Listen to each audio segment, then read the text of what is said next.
नमस्कार, मी ज्योती. आपल्या ज्योती पाटेकर किचनमध्ये अगदी मनापासून स्वागत करीत आहे. आज आपण पितृपक्षामध्ये केली जाणारी तांदळाची खीर करणार आहोत. तर आज आपण कुकरमध्ये वगैरे खीर न करता कढईमध्येच करणार आहोत. तर त्यासाठी मी इथे फक्त 2 चमचे बासमती तांदूळ घेतलेला आहे आणि हा 2 ते 3 पाण्याने मी छान धुवून घेणार आहे आणि ह्याला भिजवून घेणार आहे. बासमती तांदळाच्या ऐवजी तुम्ही आंबेमोहर किंवा इंद्रायणी तांदूळ देखील घेऊ शकता. ह्या तांदळांमध्ये स्टार्चचं प्रमाण जास्त असतं, त्यामुळे खीर आपली लवकर घट्ट व्हायला मदत होते आणि आपल्या खीरीला सुगंध देखील छान येतो. तांदळासोबतच मी 5 काजू इथे घेतलेले आहेत. ते देखील मी तांदळामध्येच भिजवून घेणार आहे, कारण आपले काजू देखील भिजले पाहिजेत. तर ते मी तुम्हाला पुढे जाऊन सांगणार आहे. आता हे तांदूळ आणि काजू आपल्याला एखाद्या मिक्सरच्या भांड्यामध्ये घेऊन आपल्याला अगदी रवाळ वाटून घ्यायचे आहेत. याची बारीक पेस्ट वगैरे आपल्याला नाही करायची. तर अगदी पाणी न घालता आपल्याला रवाळ, म्हणजे जसं आपला जाडा रवा असतो अगदी त्याच पद्धतीने आपल्याला हे थोडंसं जाडं भरडं वाटून घ्यायचं आहे. आता इथे पाहू शकता आपण इथे तांदूळ वाटून घेतलेले आहेत. तर खूप जाड असे मी वाटून घेतलेले आहे. तुम्ही जर ह्याची बारीक अगदी पेस्ट केली, म्हणजे पाणी घालून तुम्ही ह्याची पेस्ट केली, तर मग दुधामध्ये ह्याच्या गाठी होतात, म्हणजे गुठळ्या होतात आणि त्या मोडणं खूप अवघड असतं. तर आता आपण हे भांडं बाजूला ठेवूयात आणि आपण खीर बनवायला सुरुवात करूया. तर मी इथे एक स्वच्छ अशी कढई घेतलेली आहे. त्यामध्ये 1 चमचा तूप घातलेला आहे. आता तूप विरघळलं, म्हणजे तूप वितळलं आपलं, की त्यामध्ये काजू बदामचे मी तुकडे घेतलेले आहेत. हे चांगले असे परतवून घ्यायचे आहेत. ऑप्शनल आहे, तुम्हाला नसतील घालायचे तर तुम्ही स्किप देखील करू शकता. परंतु काजू बदामचे तुकडे अशा पद्धतीने जर तुम्हाला घालायचे असेल तर तळूनच घ्या, कारण जेव्हा आपण खीर खातो तेव्हा हे काजू बदामचे काप आपल्या दातांखाली आले तर अगदी छान लागतात. तर आता हे तळलेले काप आपण बाजूला काढून ठेवूयात. आता ह्या तुपामध्ये आपण दूध घेणार आहोत. तर दूध मी इथे 1 लिटर घेतलेलं आहे आणि दूध मी इथे म्हशीचं घेतलेलं आहे, म्हणजे फुल फॅट दूध घेतलेलं आहे. ह्या दुधामुळे काय होतं, आपली खीर तर टेस्टी होतेच, परंतु ही लवकर घट्ट व्हायला देखील मदत होते, कारण हे दूध मुळातच घट्ट असतं.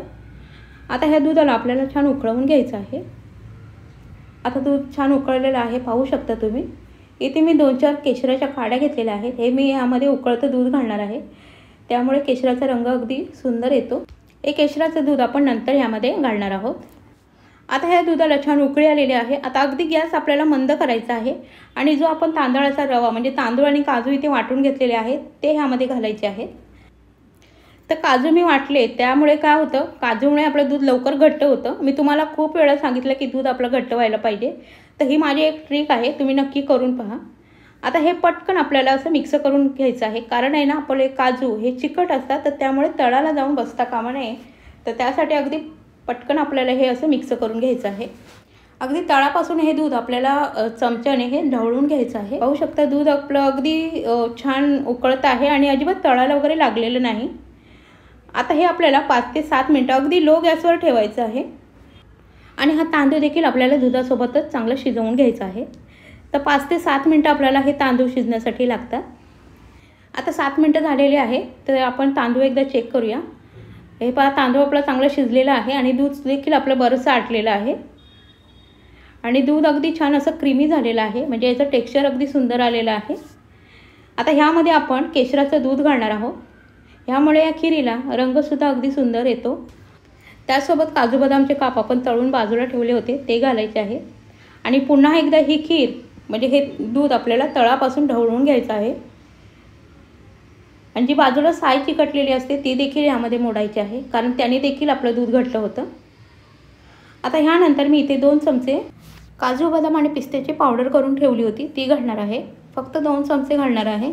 याने काय होतं, आपली खीर आहे ती अगदी छान घट्टसुद्धा होते आणि चवीला देखील चांगली लागते. आता ही पावडर घालणं पूर्णतः ऑप्शनल आहे. तुमच्याकडे नसेल, तुम्हाला नसेल आवडत तर तुम्ही स्किप देखील करू शकता, पण ह्या पावडरमुळे आपल्या खिरीची चव अगदी सुंदर लागते. आता ही खीर आपल्याला छान अशी मिक्स करून घ्यायची आहे, जेणेकरून ही पावडर छान ह्यामध्ये मिक्स होईल.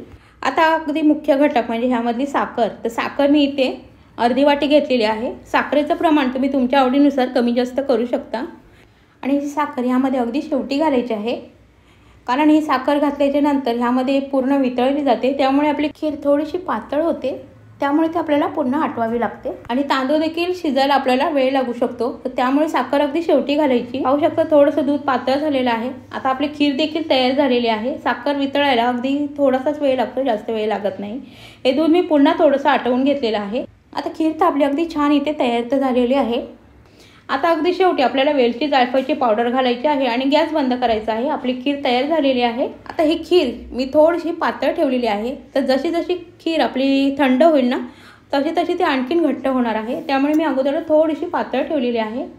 आता आपण एका सर्विंग बाउलमध्ये ही काढून घेऊया आणि त्यावर थोडेसे काजू बदामाचे काप घालायचे आहेत। अगदी सुंदर आपली खीर दिसते आणि थोडेसे केशराच्या काड्या। अगदी सुंदर खीर तयार होते, अगदी झटपट होते। अगदी जरी आपण कढईमध्ये जरी ही खीर बनवलेली असली तरी झटपट होते। अगदी 10 मिनिटांमध्ये आपली खीर तयार होते। तर तुम्ही एकदा ही नक्की खीर बनवून पहा आणि कमेंटमध्ये मला नक्की कळवा। आजचा व्हिडिओ तुम्हाला कसा वाटला ते देखील मला कमेंटमध्ये कळवा। आजचा व्हिडिओ जर तुम्हाला आवडला असेल तर ज्योती पटेकर किचनला लाईक करा, शेअर करा आणि चॅनलवर जर नवीन असाल तर चॅनलला सबस्क्राईब करायला मात्र विसरू नका। धन्यवाद।